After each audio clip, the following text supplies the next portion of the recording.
Shri Krishna, Shri Krishna, Shri Krishna, Shri Krishna. Gurur Brahma, Gurur Vishnu, Gurur Devo Maheshwarah, Guru Sakshat Param Brahma, Tasmai Shri Gurave Namaha, Tasmai Shri Gurave Namaha. Hari Om Tat Sat. Srimad Bhagavad Gita, 4th chapter. In the last class, we have completed up to the 29th Sloka. I will just read once again 29th Sloka. Shri Bhagavanu Vacha Apane Juhari Pranam Prane Panam Tatha Pare प्राणापानगतिरुद्ध्वा प्राणायामपरायणाः. In this Jnana Karma Sannyasa Yoga chapter, Bhagavan Shri Krishna explaining to the Arjuna about the different yajnams in the spiritual life. The person should practice at least some of these yajnas. What is yajna? Different meanings we have already discussed. To say simply, yajna means which is God oriented and which is spiritual growth oriented. That is called yajna. So for the sample, Bhagavan here totally 12 yajnas is giving, and in that 11 of them which were already seen in the last class. The last yajna is the pranayama yajna. Pranayama yajna. Pranayama either by inhalation and retaining the breath or by exhalation and retaining the breath. Differently, the people will practice and control their breath. The breath has got a connection between the body and mind, and whenever the mind is agitated, the pranas are also disturbed, or when the pranas are disturbed, mind is agitated. In the same way, the physiological functions also. So pranayamam is considered as the one of the yajnas. For a general health also, most of us will know that yoga becoming very popular in the world now. Pranayamam, regulating the breath. For many physical ailments and the mental disturbances, prana means not simply our breathing and the respiration, oxygen, carbon dioxide. We should not think in that way. Of course, we do in that process, inhalation, we consume more oxygen, and in exhalation, we leave the carbon dioxide. But altogether, prana is a very subtle energy which you cannot even feel by touch. Breath, at least you can feel by the touch. But prana is so subtle. They say there are 72 thousands of the pranic channels which are spreaded all over the body according to Hatha Yoga Shastra. So the nadis means the flow through which path the prana flows. Can we consider them as the blood vessels or the lymph ducts or the nerves? No. It is much more deeper than all these visible physiological organs. So prana, it is a vital energy. The cosmic prana is there outside, That same cosmic prana, we are keeping connection with them by the individual prana shakti through the process of the respiration. That's why when the connection gets disconnected, that means the breathing process here stops, the connection is removed.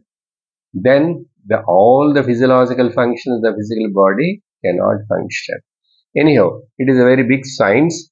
Here we must just know that much. Pranayama is considered as a very important practice for everybody daily. Then after that, now in the next shloka, the 30th shloka, Bhagavan is telling about the last 12th yajna. I will read that. अपरे नियताहाराः प्राणान् प्राणेषु जुहति सर्वेप्येते यज्ञविदः यज्ञक्षपितकल्मषाः. Now here, as the 12th yajna, Bhagavan explaining about the food, ahara. So some other people will be very strict and very disciplined in their consumption of the food. Niyata aharaha means parimita aharaha. Ahara means food. Food of any kind. Solid food, liquid food, semi-solid, natural, cooked food, any. So, niyata aharam. There is a moderation in their intake of the food. Because again here the food has got a so much effect on our physical body and the mental body. Or we can say in a subtle level, food affects the prana also. Our quality of the prana, the healthy prana, is depend on the healthy quality food. So here, about the quality of the food, Bhagavan Krishna is going to tell in the 6th chapter later. About the quantity of the food, he is going to tell in the 17th chapter. Okay. 6th chapter, quantity of the food and quality of the food in the 17th chapter. There we will see more elaboratedly. Here few points will ponder on it. The control about the food. What to eat, when to eat, how to eat. So first of all, what to eat means simple, sattvic, and nutritious diet. When to eat, generally they say 3 times in a day, according to the requirement, or the children or babies differently will be fed, elderly people are differently, or the playing children are so like that. But at least after certain age, the regulation in the food should be properly followed with a proper intervals. And whenever you have hungry, then only you eat. The only animal on the planet who eats the food without hunger is the human being. Okay? Other animals or birds or anything, they are sick or if they are in odd time, they never eat. Anyhow, a proper diet and the proper time. Okay? Timings also. We should not eat at midnight or like nishacharas, or you should not eat as soon as you get up immediately like bed coffee and all that. But nowadays we are all eating without any time limitations. So it should not be like that. definitely that kind of wrong habits of the food will leads to the many diseases later and mental problems also. Such a person cannot grow spiritually. That is more important for us. Health is one side, spiritual health is another side. So food is the medicine. If our food is proper, that itself is the medicine for the body. That's why the proper intervals should be there. And that's why once in a while our Shastra scriptures prescribe the Upavasa. Upavasa means actually not abstaining from the food, but the another meaning of Upavasa is staying nearby. Upasamipe yo vasaha जीवात्म परमात्मनोः न तु कायस्य शोषणम. Upavasa means not making the body suffering without eating, but that is one way good, that is another point. But actual upavasa, upa means nearby, vasa means staying. That's why upavasa means staying nearby what? Staying near to the kitchen or staying near to the TV. What to do? Upavasam. So by restraining eating the food or cooking the food on the so and so day, particularly for example Ekadashi in the name of the Lord, so you are remembering the Lord more, and also same time you are giving rest to your physical body. So your energy, time and all that are spending only for the dhyana and japa. So that's why the upavasam is always connected with the God. Different gods, different days, upavasa. But not knowing this, people will think that substituting the rice with the lot of fruits is called upavasa. Substituting the normal food, instead of that eating some kind of rava upma, or each place, each systems of these religions are having different kinds of opinion and procedure to follow. But anyhow, they help some extent, but ultimately by keeping away from the food, by giving the rest, you are giving rest to the prana and as well as the body. That whole system will get the opportunity to regenerate by itself. As like every machine, we give rest or send it for the washing and cleaning and all that.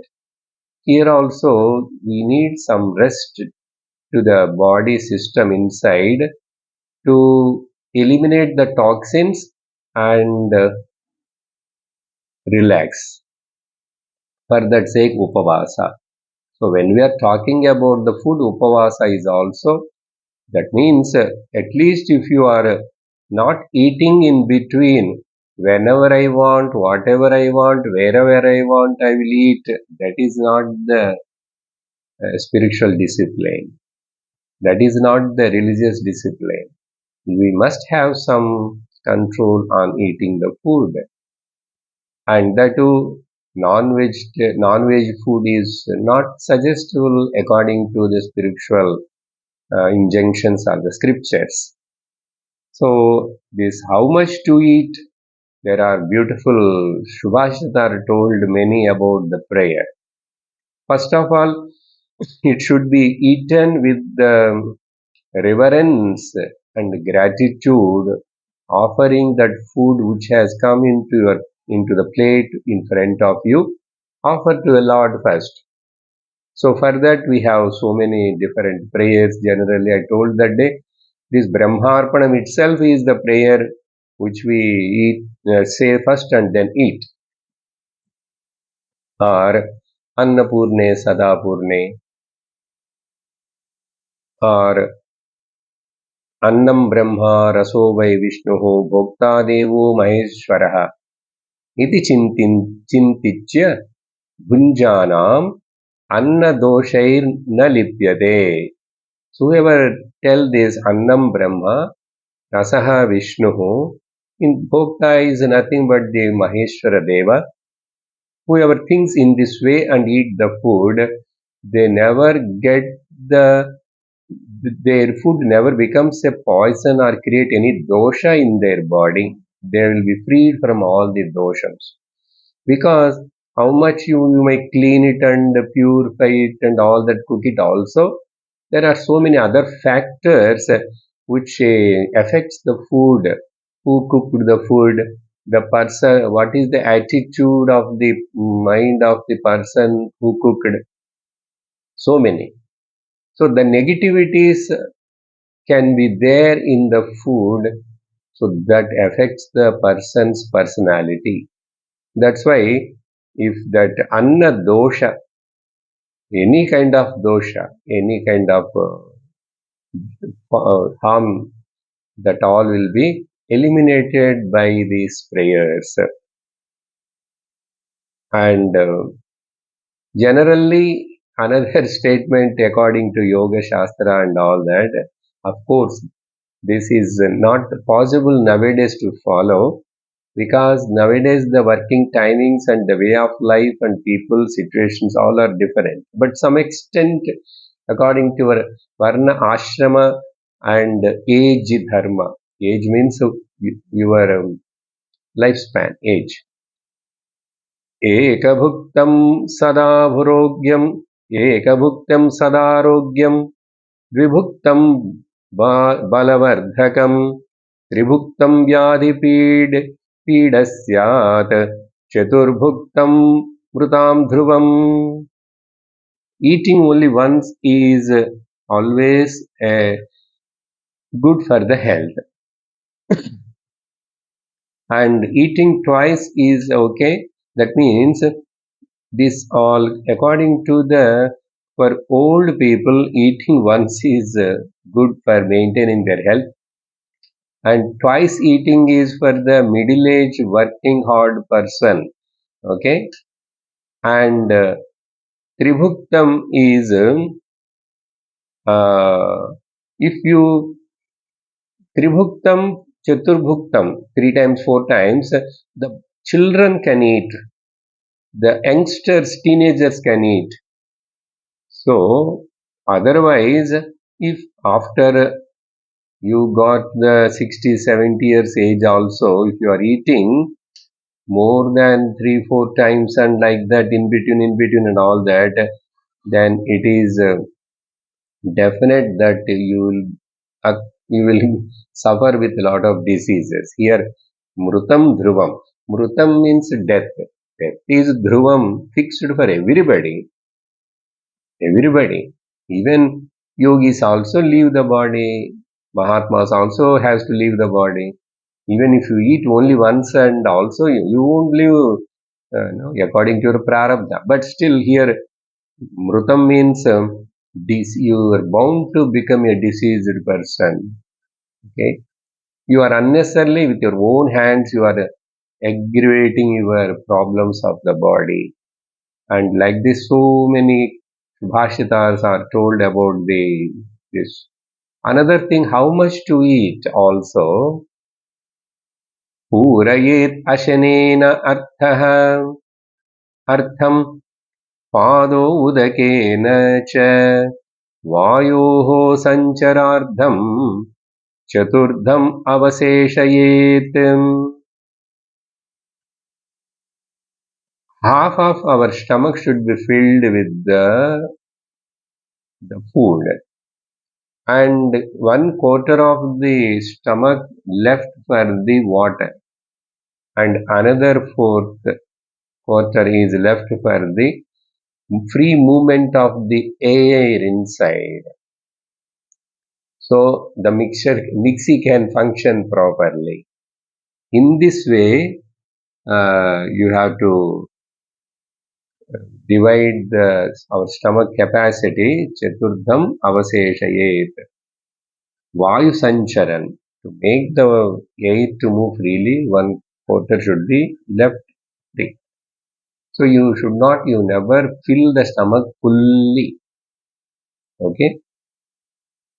So like this, all this unhealthy, because of the unhealthy food, our pranas becomes unhealthy. We talked about the pancha pranas in the last class. Uh, Prana, Pana, Samana, Udana, Apana, Udana, Vyana, all this. So particularly the food is assimilated, distributed properly and all that is by Samana Vayu. So unhealthy pancha pranas are offered in the fire of the prana. In the shloka, if you see, Bhagavan brought the word again, Pranan Praneshu Juhati. Already talked about the pranayamam in the previous shloka. Why he is bringing again prana? Niyata aharam means which is nothing but the form of the prana. Whatever you eat, that is your personality. Whatever you eat, that is your body, that is your health, that is your mind. So food is very important. So here why prana word is brought again? By unhealthy habits of the food, we change and replaced by the healthy food habits. So unhealthy pranas are offered. Offering means destroyed is called yajna, and healthy pranas are lifted up, maintained. So in this way, food is very important. The animals are all following the diet and time restrictions naturally. Then why the human being alone going wrongly? That's why so many unknown new diseases are coming. Most of those diseases are all we ourselves created, because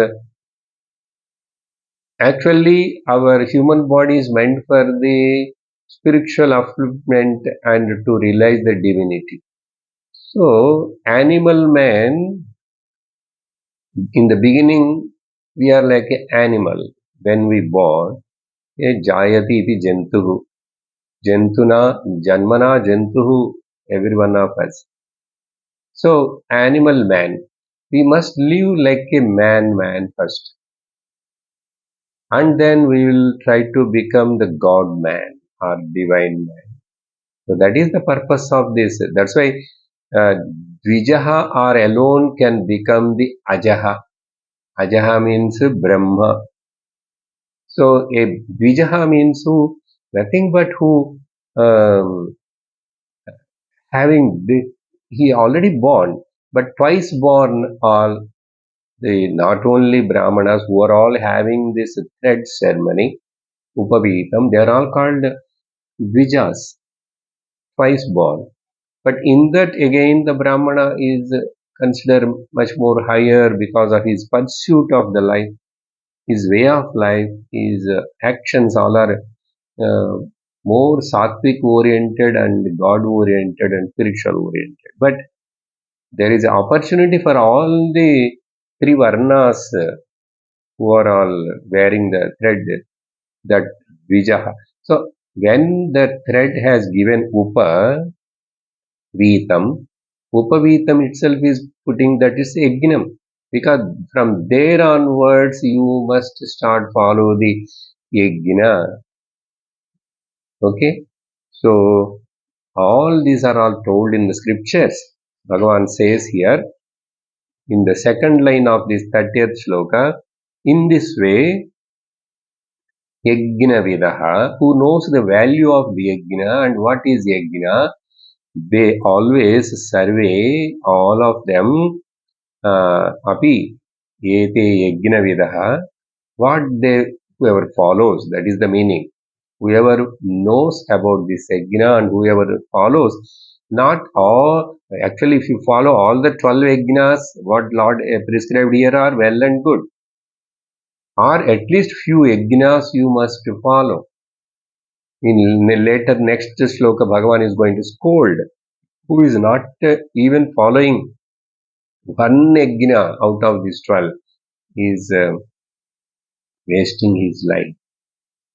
Now here, sarve api ete yajna vidaha. All these followers of the yajna, okay, what they will do, they are, because of this yajna bhavana, practice of this yajna, finally to say what is yajna, all are self-disciplined things and self-imposed disciplines. Yes or not? All of them are disciplines only. Disciplining the senses, disciplining the mind, disciplining the body, by disciplining your prana. Everything is comes under the discipline. Why we need discipline? Because a disciplined lifestyle person only can achieve the higher goal of the spirituality. Otherwise not. And here that's why the followers of this yajna, they are freed from the kalmasham. Yajna, kshapita yajna kalmashaha. Because of this yajna, their sins are destroyed by this sacrifice. See, sins are not visible, adrishtam. We don't know what sins are there. That's why you don't know, you can't see them. Then believe the Shastra and follow these yajnas. As you purify your body by taking bath every day and applying the soap and all that, you must keep your inner body also by taking the good food, and as well as you must keep your mind also clean. So cleanliness of the external body, internal body, and most internal body, that is subtle body, or the mind. You must clean the mind also every day by giving a thought for the day, good thoughts. Then only the mind will be inspired, motivated, and self-controlled mind, and God-oriented and spiritual growth-oriented mind.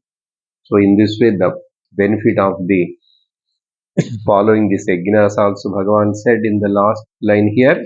Then after that, in the 31st shloka, यज्ञशिष्ठामृतभुजः यान्ति ब्रह्म सनातनम् नायं लोकोऽस्त्ययज्ञस्य कुतोऽन्यः कुरु सत्तमा. Now he's Bhagavan giving the contrast picture about the follower of the yajna and ayajnaha, non-follower of this any of these yajnas. Most base and animalistic and devilistic lifestyle, and Bhagavan scolding and criticizing those people. What is their destiny? Now, first line, Bhagavan praising and telling the destiny and the benefit of the followers of this yajna. Yajna Shishta Amrita Bhujaha. After performing these yajnas, they are conducting their life, Vyavaharika, the transactions of the world, and they enjoy their life. Here, Bhujaha means eating. What eating? The results of those actions. So, for example, taking bath also is a yajna. Okay, eating the food is a yajna, and doing puja is also a yajna. Offering and giving some dhanam, charity is yajna. So all these actions which are supposed, which are prescribed by scriptures and we are supposed to do, that all.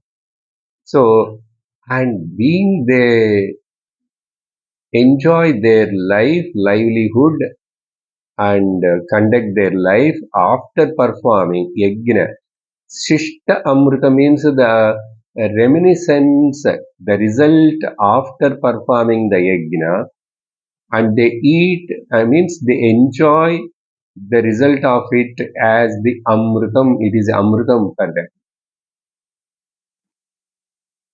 The reminiscence is generally to understand whenever we offer some food to the Lord as the Naivedyam, then that Naivedyam we will take it back as the Prasadam because it is purified by offering to the Lord and okay, then that becomes Prasadam. You buy a nice cheese sweets from a popular shop and you bring that packet and give to the Hanumanji temple and you ask them to offer to Hanumanji.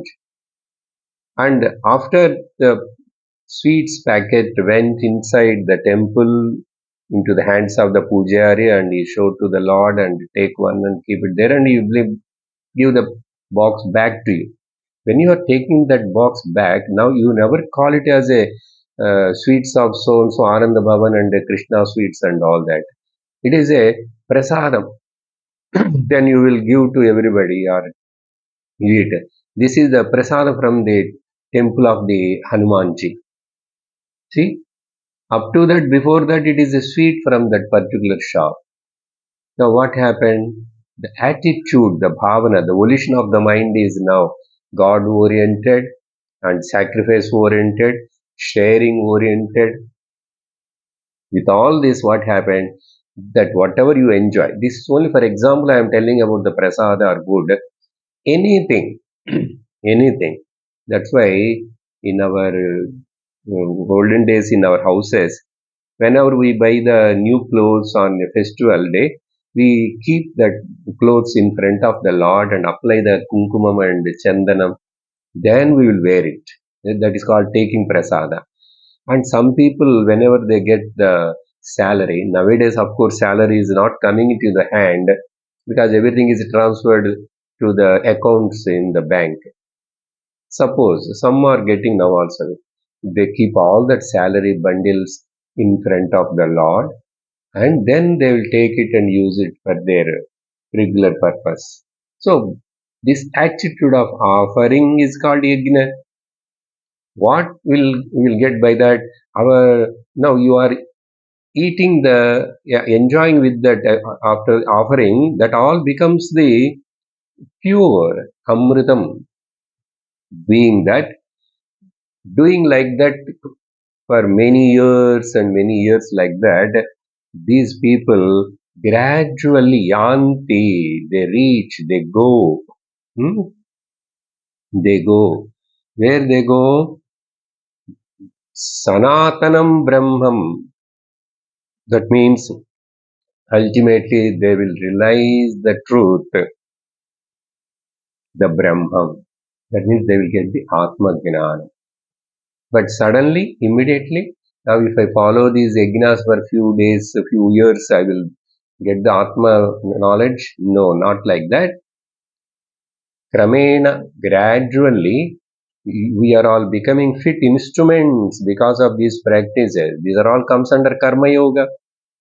And it is purified my mind now. When the mind is purified and when I become a qualified and fit instrument to receive the Mahavakya Upadesham, Brahmopadesham from a teacher, and that knowledge will assimilated by me, then I will realize what exactly the truth is. So realizing the truth, knowing the truth, and the truth is, I am the truth knowing is called Yanti Brahma Sanatanam. You should not take it here. You just do some yajna, yaga and all that. Whoever perform yajna, yaga and puja, punaskara, if all will get the moksha, brahmagnana and moksha, then what is the need of the Brahma Vidya Upadesham? What is the need of the Vedanta? What is the need of the next another 12 more, 14 more chapters of Bhagavad Gita? These all of a preparatory steps. We have to remember that Lord Himself is going to tell. And now in the second line, a contra picture. I am l- na asti ayagnasya lokaha. Even for the person who is not performing even any one kind of discipline in the life, this yajna, he is not even enjoying or getting any benefit in this loka, ayam loka, okay, in this world. Then what to say about he will gain the higher other world? He cannot get. Whoever do the lot of sacrifices, or what to say about kutaha anyaha kurusattamaha? Okay? Oh Arjuna, who are others performed the sacrifices with more great devotion, interest, shraddha, bhakti. What to talk about them? They are definitely going to the higher worlds. Or this fellow who not done anything even one in this life is useless here also, and naturally he never become a fit person to gain any other higher world also. So he is losing both here and there, iha and parasukha. He is himself, with his own hands, he is ruining his own life. That is what Lord here telling after comparing both the performers of the yajna and non-performers of the yajna. Now in the 32nd shloka, Bhagavan telling now as so he is concluding this particular topic. एवं बहुविधा यज्ञाः वितता ब्रह्मणो मुखे कर्मजान् विद्धितान् सर्वान् एवं ज्ञात्वा विमोक्ष्यसे. Now, here slowly Bhagavan, what I told just now for you, they are all not ultimate, but they are all only a preparatory steps. That point Bhagavan is going to bring in here. First he says that in this way, so many other Bahuvidha Yajnaha. I just told Arjuna to you only for a sample, 12 only. Like this, so many are there in the Veda, Purvabhaga, Karma Kanda. Brahmanaha, Brahmanaha Mukhe Vitata. Brahmana means here Vedam. In the mouth of the Veda, are uttered, said by the mouth of the Veda. That means mentioned in the Veda. So many yajnas like this. Whichever suits to you. That's why our Shastras are never a narrow-minded or only this God, this symbol, only this path. No. So many different, because there are many people, many different characters, many different temperaments, but for all of them, the scriptures has to cater. Scripture, Shastra cannot neglect anybody in the society. That day when we are discussing about the Chaturvarnyam, I told this point only. Shastra wants to, Veda wants to cater, give to all walks of the people for their upliftment. For that purpose only, these Varna Ashrama Dharmas. In the same way, the Vedas are not narrow-minded like other the so-called newly born religions. They are very fanatic, narrow-minded, intolerant. But Vedas, our Rishi, that Sanatana Dharma is a broad-minded. There is no any other culture or religion as like our culture, the broad-mindedness. Here only we say Loka Samasta Sukhino Bhavati. Here only we say all of you are the children of the immortality. Amritasya Putraha. So in that way, Vitata given by, told by, from the mouth of the are spread. Vitata means spread in the Vedas. But Arjuna, please understand this. they all comes under the action oriented. Karmajan Vidhi. See, now 12 yajnas we talk. All of them are either Kayika, Vachika, Manasika or Prana. So everything is an action. They are all born out of the action. That's why you know that first. All these preliminary pre-steps, these different yajnas, all are action oriented, born from the action or done for the sake of some result also. All are karmajan vidhi. Karmajan means born of action. You know that. By knowing that you know, then you will think as I explained to you in the third chapter, how karma is become a bondage if you are not knowing the what is karma yoga and how to get out of the clutches or the bondage of this karma. Karma is to get out of the karma. By doing, that means this is like this. You get detached by attachment, but you must understand the properly the intricacies of the karma. Then okay.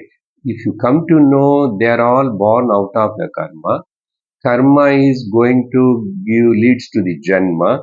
Janma again leads to the desire kama. So kama karma janma, kama karma janma, kama karma janma. This cycle never ends. That is what Lord meant here. Come, please know that they are all action oriented. But action oriented, action cannot give the liberation. This is Shastra's declaration. If the action karma is not going to give the liberation, then why we have to do all this? You do them just as a preparation and for the purification of the mind. Then after your mind got purified, you enter and take up the Gnana Yoga and involve in the Gnana Yoga and gain the Gnanam and become free moksha. That's why here Gnatva Vimokshase.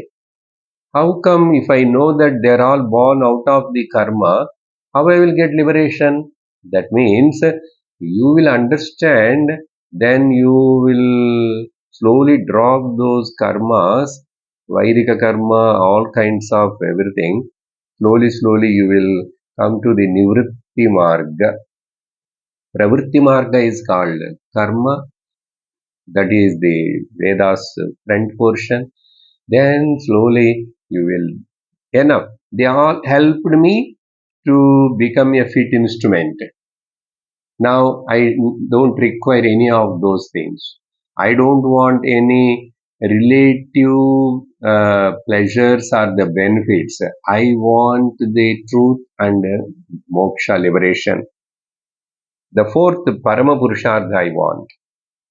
If once I desire the Parama Purushartha is my goal, the moksha, then you will put efforts to get that jnanam and see here vidhi also to know.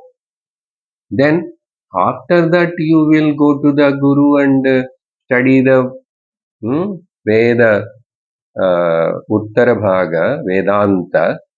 Then you will come to know that what is your essential nirgnatva, having known. Otherwise, why the two vidhi?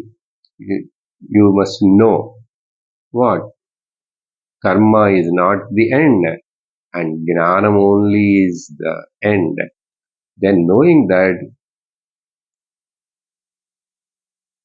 evam gnatva vimokshase, you will be liberated, or vimokshase, you shall be liberated. you are definitely will get the liberation if you come in a proper way, systematic way. After telling that, now Bhagavan is going to praise the Jnanam. Out of these 12 yajnas, I told you, Arjuna, but you see, all the 11 yajnas are just prepares you to come to the Gnana Yajna, and that Gnana Yajna is the highest one. After that, you need not to try for anything, you need not worry for anything, you need not crave for anything. That is the very beautiful, important shloka. Shreyan Dravyamayad Yajnat Gnana Yajna Parantapa Karma सर्वं कर्माखिलं पार्थ ज्ञाने परिसमाप्यते. Very beautifully Lord declaring, श्रेयान् द्रव्यमयाद् यज्ञात् ज्ञान यज्ञः परं तप. हे परंतप, O Arjuna, out of these Dravyamaya yajnas. Whatever I told, all these, particularly Dravya means some material we have to offer. Okay. Here we talked about the prana, offer the inhalation in the exhalation, exhalation in the inhalation. Some kind of. Or outside, if you see the yajnas, yagas, generally, traditionally, all are required so many dravyams, material. Okay. Material. And for every small thing also, at home, if you are going to do puja sitting, you need you at least some items, dravyam. So every yajna which are action oriented, they are uh, associated with the lot of material. Okay, the yajnas are performed as action; they are always involved with the material. Now, apart from this material kind of action oriented yajnas, that Gnana Yajna is the supreme. Okay? Shreyan. Gnana Yajna is the highest, superior. In Gnana Yajna, what dravyam you need? Only your mind, your ears has to hear. Your ears has to hear. That's it. After that, what I have to do? Nothing. Brahmavit Brahmaiva Bhavati. Knowing is being. After that, what I have to do? How many times I have to do pradakshina? Which place I have to go and take the bath and dip in the which river? Nothing. So that's why Bhagavan told there is any follow-up action after the Gnanam or not after the Gnanam. While doing this Gnana Yajna, what is Gnana Yajna? You should not get doubt. I already told. You are listening now and I am speaking. This speaking is also a loud Gnana Yajna through my organ of the mouth. And you are listening through the organ of your ear and hearing Yajna. Speaking Yajna, hearing Yajna. In this talking and speaking and listening, in this, you after in that itself you are getting clarity about the truth. What is the Atma? How I am that Atma? Then nothing to do. If at all you are doing only, you do in the mind, mananam and nididhyasanam. Where is the question of any dravyam? All this rosary malas, rotating the mala, telling the japam, they are all again preparation only. That's why for a sincere Gnana Margi, who can able to involve in the Shravana Manana Nididhyasana alone is my sadhana. Until I attain the sadhyam. Here, sadhyam and sadhana are not away. That is the main thing. If I am here, Pitrulokam is somewhere. If I am here, Swargalokam is somewhere. But here, sadhana I am, sadhyamu I am. Everything I am only. That's why I am the problem. I must be the solution. In that, there is nothing doing. There is no question and need of doing, only knowing. That's why Bhagavan says, Shreyan Dravyamayat Gnanayagnaha E Parantapa, more superior. You know why? I will tell you that also. You should not get doubt. Because so far you are action oriented and yajna oriented. Because our life will start like that only. From the Vedas beginning of the ashrama dharma, brahmachari, from there onwards, going to the Gurukulam and following this, and then Upanayanam, then small Samidadhanam, all this, even though traditionally now it is not there, but from the childhood, what parents will keep on tell the child, study well, read well, get more marks, you have to do that, you have to do that, and whatever. So dharma, artha, kama oriented only we have to start our life. That is the way. Without coming through the dharma and without the proper stabilization in your life by yourself on your own legs, you cannot sustain. So you need dharma and artha you need. Of course, for the many actions and all that, you need the wife to do the Vaidika karmas, not only for enjoyment sake, and you need the good children also for your future, uh, better future. All that Shastras only explained. But how far and how much this one? If I have a good children, then they, because of them I will get the better future. Then how long you will be there? As long as the punyam is there.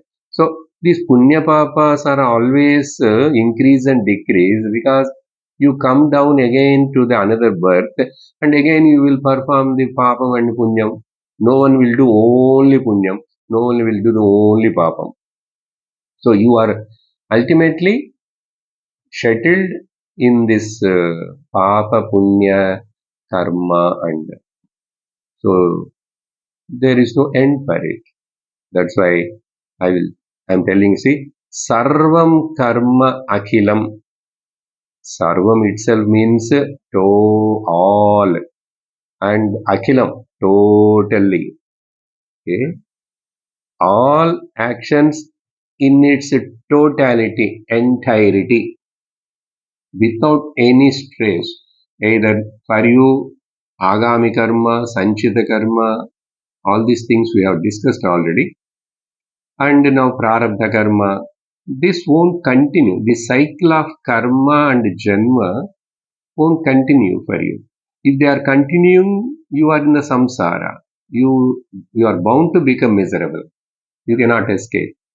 The only to escape from this is you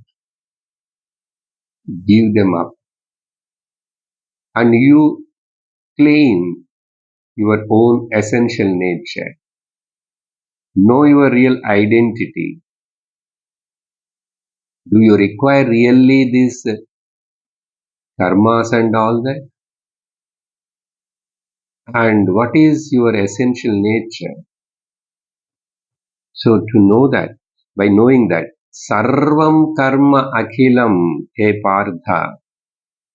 See, in each line, Bhagavan calling the Arjuna with different names, Parantapa, He Partha. You know, by Gnanam, Parisamapyate. Everything is, your account is closed.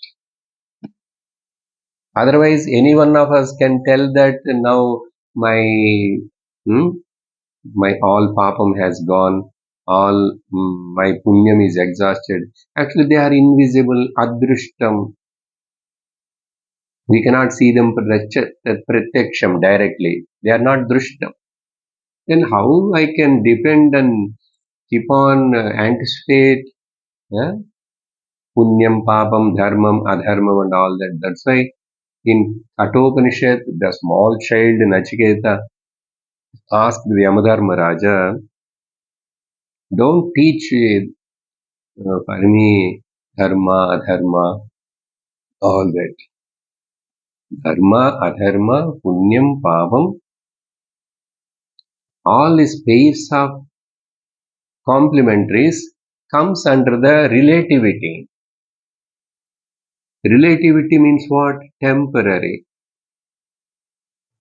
The relativity means what? Which is mithya, which is not real. But why have to struggle and worry and work for that unreal thing? It's like just working and struggling and worrying about the dream factory, dream money, dream business. Is there any reality in it? Because how much the dream is unreal, that much this waking world also is unreal. This is the conclusion of the Vedanta. Whether we like it or not, whether you are able to understand it or not, whether you are able to digest it or not, one day or other you have to come to this understanding.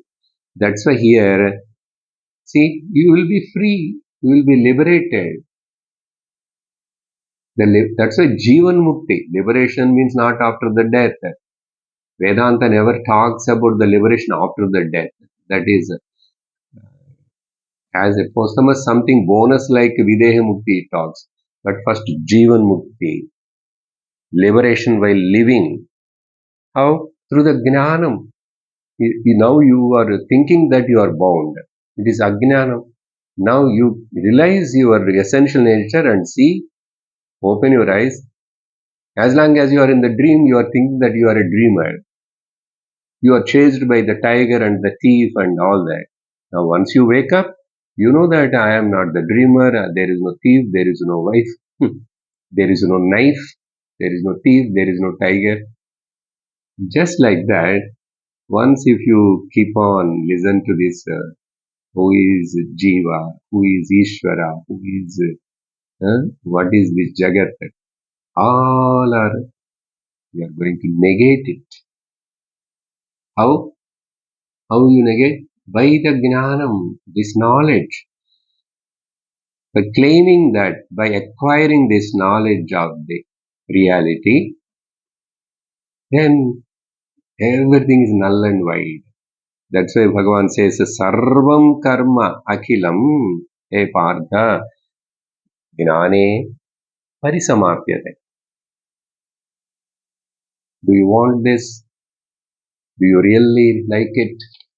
If you are really mean it, if you are really like it, if you are really want it, what to do?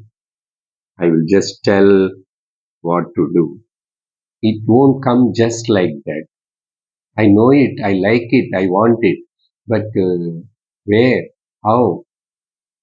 तद्विद्धि प्रणिपातेन परिप्रश्नेन सेवया उपदेक्षन्ति ते ज्ञानम् ज्ञानिनस्तत्त्वदर्शिनः. Very, very important shloka in the Bhagavad Gita in this 4th chapter. I will just tell 2-3 points and then next week we will elaborate this shloka. Now, the means to get this knowledge. Knowledge means only enquiry, vicharana. How? You cannot do the vicharana by yourself.